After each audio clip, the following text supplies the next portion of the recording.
it's been too long. This is gonna be great. What's the mish? Researching moss in a cave. What? A cave? No. Yes, it'll be fun. I hate caves.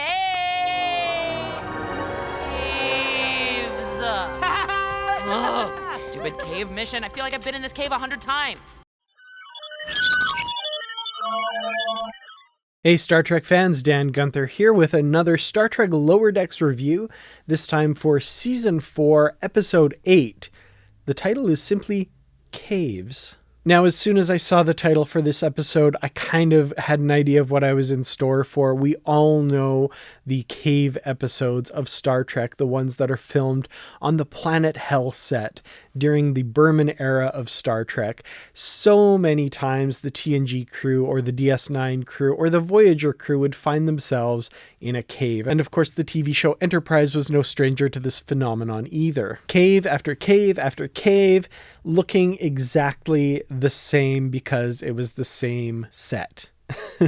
And that set is recreated beautifully in this episode when the four lower deckers are reunited on a cave exploration mission. Now, the premise of the episode basically is since their promotion, they kind of haven't spent any time together or very much time together as a group.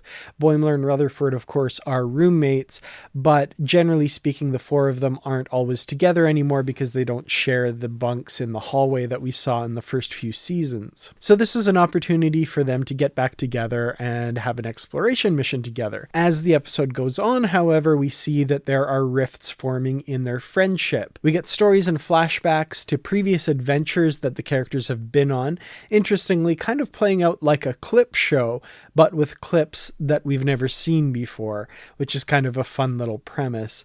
And it's through telling those stories and those experiences that the other friends have no idea about that we kind of start to see that the friendship is being strained somewhat. So in this cave, they're under threat from this carnivorous moss that's closing in around them.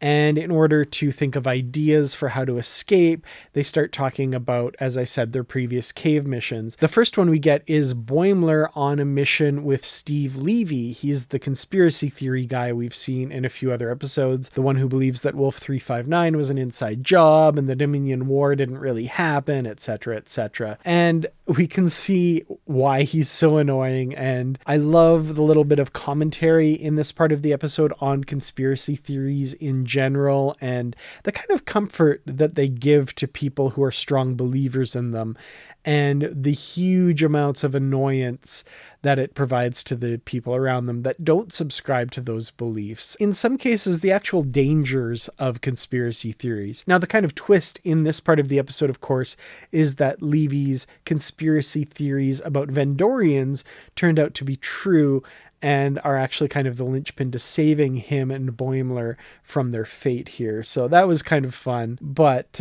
man, that would be an insufferable character to be around. But voiced expertly by Fred Tatasciore, who plays Shax. I did not realize that until looking at the credits. The second story we have is Rutherford having a baby with T'Ana on the planet Balkus 9, much to the shock of his fellow lower deckers. I loved the story. I thought it was really cute.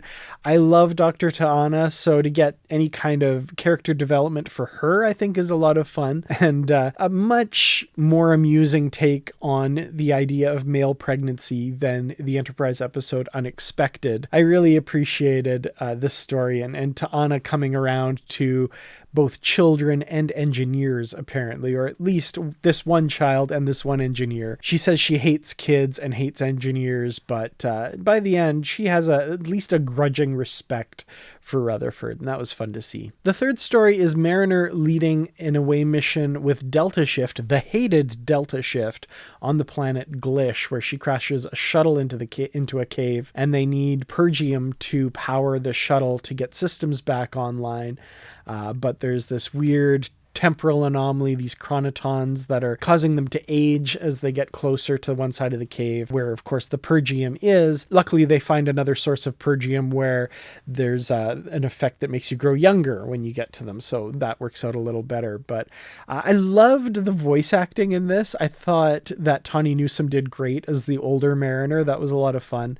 And this whole bonding that she has with Delta Shift was also amusing, given how, hated they've been in previous episodes.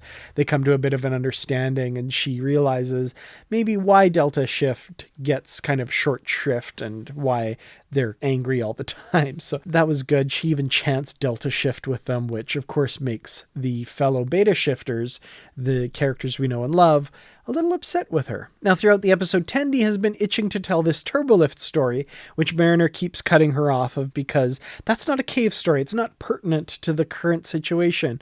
But this sentient carnivorous moss that's eating them before it closes in on them, it insists that Tendi tell the story. I loved this. This is a flashback to basically right after the events of the very first episode of Lower Decks, after the rage virus has run rampant through the ship. And the lower deckers get stuck in a turbolift together. And it's this really sweet scene where Tendi and the rest of the lower deckers all bond together. And there's some lovely moments where, she admits that she was afraid that her reputation as an Orion would precede her, that people see Orions in a certain way. And Rutherford has this great line that all we see is a smart, capable, awesome ensign. And they fall asleep with Tendi saying, "I'm so glad we're friends." At which point Shax bursts in and rescues them and causes Boimler to pee himself, apparently. But this was wonderful. I also will note that the animation was done in kind of the rougher season 1 style, and even the ship in the flashback had the look of the season 1 version of the Cerritos, a little simpler, not quite as detailed as it is now. Very nice touch by the animators. Very close attention to detail that I really, really appreciate. So yeah, top marks for this episode. I really enjoyed it. I loved getting the group back together and the back to basics kind of sweet storytelling about these 4 friends. Very, very nice. High marks for this one for sure. So Easter eggs in this episode, and there are a lot. First of all, the basic premise, as I mentioned, all of the caves looking the same, and even rendered in the Lower Deck style, they still have all of these features that the Planet Hell set had. Rutherford brings up the flat floors and the weird smell. The cave set, the Planet Hell set, of course, having flat floors because of, having to move cameras around on dollies and that sort of thing. You can't have an actual rocky floor for that. And the weird smell, I have a suspicion that this is a reference to the fact that, and I heard this story from one of the TNG cast members, where the Planet Hell set had groups of feral cats living underneath it when they were not shooting or something like that. And so that the set always had this kind of vaguely cat urine smell. I'm pretty sure I remember that story being told about the Planet Hell set. So if that is a veiled reference to that story, well done. Very deep cut. Love it. We have Mariner referring to the fact that communications are always cut off by rocks. A bunch of rocks always beat centuries of technological progress, she says. Rutherford also mentions that there are no natural stairs or hidden passageways from secret societies, all things we've seen in caves before in Star Trek. We get the previously mentioned Vendorians. These are a shape-shifting species from Star Trek the Animated Series, the episode The Survivor. A Vendorian was also seen in the season 1 Lower Decks episode Envoys. At one point when Boimler kind of loses it a bit on Steve Levy, he mentions a lot of the popular conspiracy theories that he holds, mentioning Wolf 359, Picard not being a hologram, Voyager's EMH being a hologram, and Q. Other conspiracy theories that Levy mentions blaming on the Vendorians, the idea that going warp speed damages subspace. This is something from the TNG Season 7 episode Force of Nature, where we learn that warp speed does indeed damage subspace, and Starfleet is put on a speed limit of warp 5. The Vendorians also mentioned that they did not do the Klingon Civil War. The Klingon Civil War was featured in the Season 4 finale and Season 5 premiere of Star Trek The Next Generation. One of the Delta Shifters also mentions Dunsel as something that is useless. That is a term that comes from Star Trek The Original Series, the episode The Ultimate Computer. What does it mean? Dunsel, Doctor, is a term used by midshipmen at Starfleet Academy. It refers to a part which serves no useful purpose.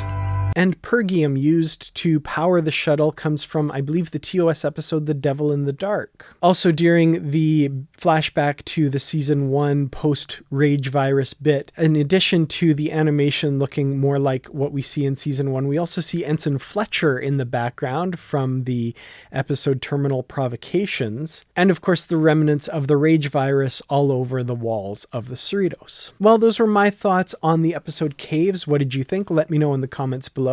Thank you to the Patreon supporters for all of your help bringing this episode to you. To everyone else, thank you so much for watching. I will see you in the next one, which is, of course, for the episode The Inner Fight, the penultimate episode of Season 4. See you then, and live long and prosper.